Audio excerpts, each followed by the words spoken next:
the 52-week Coleman challenge. This is week 47, and this week we're challenged for Thanksgiving. And I said you could do whatever you wanted for Thanksgiving, whatever is Thanksgiving to you. And one of the really common things for us around Thanksgiving is fresh bread. I've been baking bread for 3 or 4 years now, and I always make some fresh bread on Thanksgiving, so that's what we're going to do today.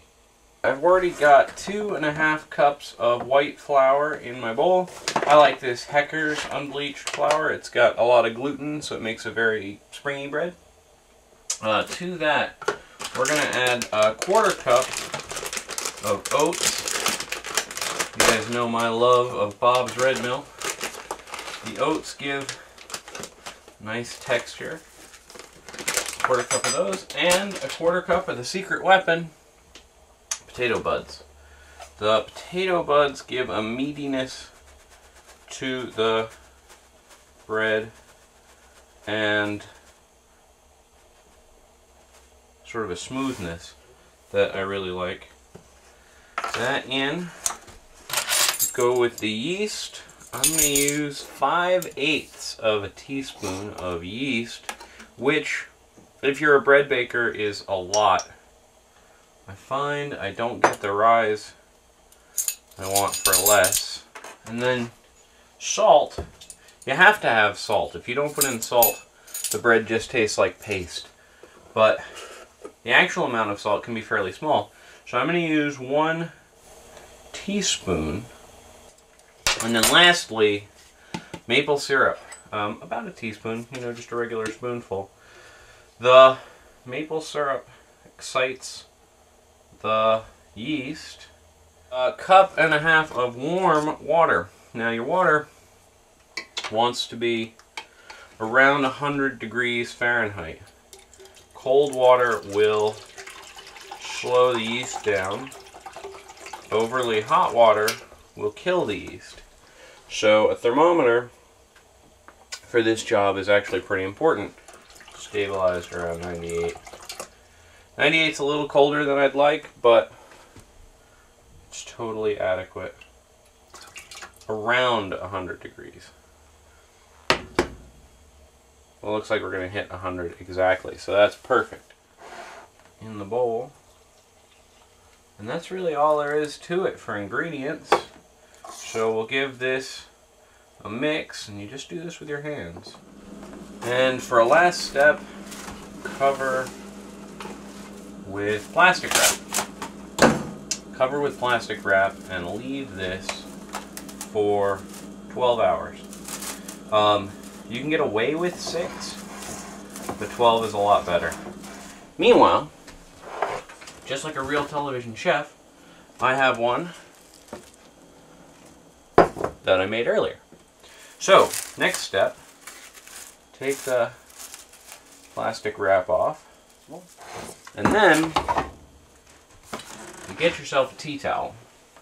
This towel was actually labeled for washing windows, and these are the best kind of towels I've ever had. Dust it real thick with flour. The flour on the base will keep the dough from sticking to it. And for this, the rubber spatula is real helpful. They make dough scrapers, which I should someday invest in. I'll make enough of this stuff. My record is 18 in one day. Now, a mistake I have made is to work the dough too much at this point. So all we're going to do, dust it real good. Dust it real good. Spread it out a little bit. Flop it over like that. Flop it over again. Turn it over. Another little dusting. And cover. We're going to leave that for about 20 minutes. In the meantime, okay, let's think for a minute about how we're going to cook this. We could just put the bread in a bread pan in the Coleman oven. The problem is everything about the Coleman oven is wrong for baking bread. We get heat mostly from below.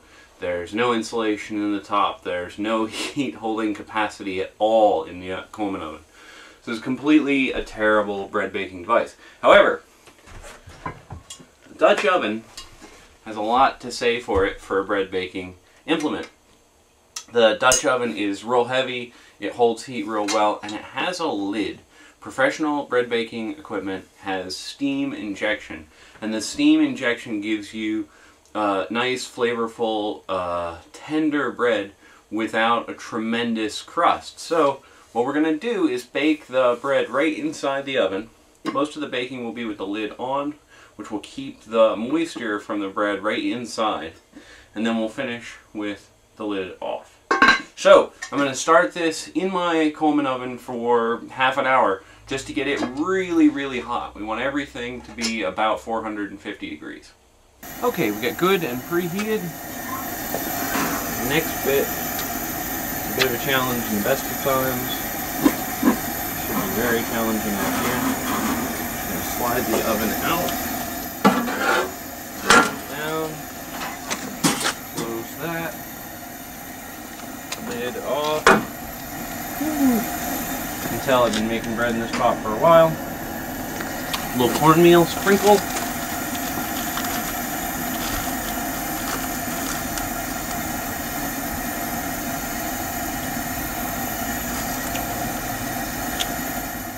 The cornmeal is to just make the bread not stick. Here's our bread. Give it a bit of a fold like that to get it off the towel.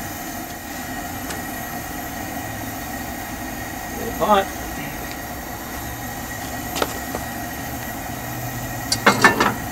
Put it back on.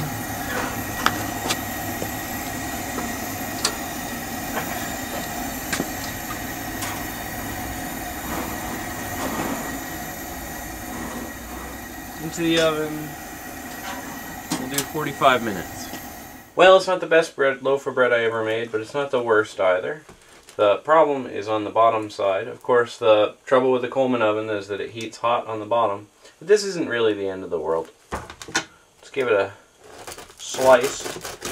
See how it looks on the inside.